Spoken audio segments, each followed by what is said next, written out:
তাতে বলেছেন। আমি শুধু বলবো, জগৎ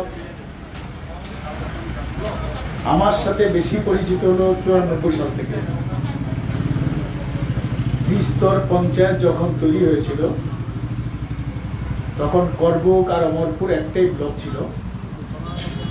এই ব্লকের যে অ্যাডভাইজারি কমিটি, কারণ এই মহকুমার মাত্র 10টা পঞ্চায়েতে ত্রিস্তর পঞ্চায়েত আছে, বাকি সমস্তগুলি করবুক এবং অমরপুর, অম্পি, দৈদু সমস্ত জায়গা সেগুলির এডিসি ভিলেজ। তার নেতৃত্ব করার জন্য ব্লকে পার্টি তাকে দায়িত্ব দেন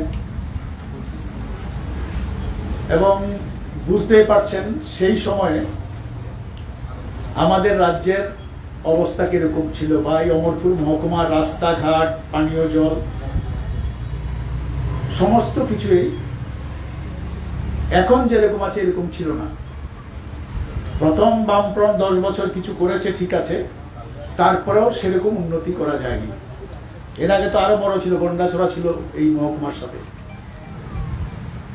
মূলত 93 সালে বামফ্রন্ট নতুন করে তৈরি হওয়ার পর ত্রিস্তর পঞ্চায়েত এবং এডিসিতে যেহেতু ত্রিস্তর পঞ্চায়েতের যে আইন এটা লাগু করা যায় না, রাজ্য সরকারের সিদ্ধান্ত অনুসারে এই এলাকার উন্নয়নকে সাহায্য করার জন্য ব্লক অ্যাডভাইজারি কমিটি করা হয়েছিল। তার নেতৃত্ব সে দিয়েছিল এবং আমি বলবো, আমরা ত্রিস্তর পঞ্চায়েত এবং এডিসি এলাকার যে ভিলেজ কমিটিগুলি আছে, আমরা যেহেতু সরকার বামপন্থী এবং এইগুলি পরিচালনার দায়িত্ব বামপন্থীরা ছিল, একসাথে মিলে এই রাজ্যের উন্নয়নের জন্য কাজ। তখন যেটা আমার মনে হয়েছে যে অত্যন্ত নিষ্ঠার সাথে কর্মচারী, অফিসার থেকে আরম্ভ করে সবার সাথে একটু সৎ ভাব রেখে কি করে উপজাতি এলাকার উন্নয়ন করা যায় সেটা জগৎ জমাতিয়া করার চেষ্টা করেছেন।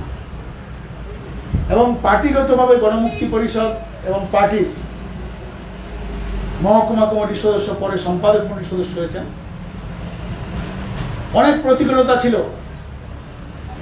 তবে পরিমল দেবনাথ বলেছেন, বিশেষ করে আমার যেটুকু মনে আছে 98 থেকে 2000 সাল, 2000 যখন এডিসি নির্বাচন হয় সেই সময় পর্যন্ত এই এলাকার অবস্থা খুবই খারাপ ছিল।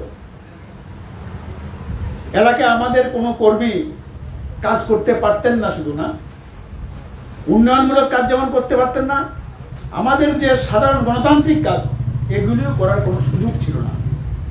উগ্রপন্থীদের যে আক্রমণ, এই এলাকার মধ্যেও আক্রমণ হয়েছে। সেই সময়ও আমরা বিভিন্ন সময় বলেছি তুমি একটু সাবধান হও। সে রাত্রে অমরপুর পার্টিও দিনের বেলা কিন্তু চলে আসতো, যেন আমার এলাকাতে যোগাযোগ করতে হবে। অনেক কঠিন পরিবেশের মধ্যে থেকে সে আমাদের পার্টির কাজ যেমন করেছেন, উন্নয়নমূলক কাজের ক্ষেত্রেও একটা ভূমিকা নিয়েছিলেন। আজকে যে সময়ে কমরেড জগৎ জমা দিয়ে চলে গেলেন, বয়স অনুসারে তার যাওয়ার কথা না, অপ্রত্যাশিত, কিন্তু দীর্ঘদিন সে রূপ বলছে। আমরা যেটুকু আমার মনে আছে, বেশ কয়েক মাস আগে অসুস্থ হয়েছে, বাড়িতে এসছি, বিছানায়, ওনার স্ত্রীও ছিলেন, যে ডাক্তার দেন, তারপরে হসপিটাল নিয়েছে, নিয়ে অনেক চেষ্টা তারা করেছেন। ডাক্তার শেষ পর্যন্ত বলেছেন আমাদের আর কিছু করার নেই, কারণ তার লিভার, কিডনি সব চলে গেছে। তা আমি আলোচনা না বাড়ি আমি শুধু বলবো যে নিষ্ঠার সাথে পার্টি কি করে করতে হয়, মানুষকে নিয়ে, শুধু পার্টি না, সাধারণ মানুষের সাথে কি করে কাজ সেদিকে। আজকে তো আমরা একটা খারাপ পরিবেশের মধ্যে আছি। আমি বলবো আমাদের রাজ্যে এক সময় 80 সাল আমাদের 10 বছর পিছিয়ে দিয়েছে রাজ্যকে। পরবর্তী সময় জানি 2000 সাল এডিসি নির্বাচন আমাদের পিছিয়ে দিয়েছে। 18 সালের বিধানসভা নির্বাচন আমাদের পিছিয়ে দিয়েছে।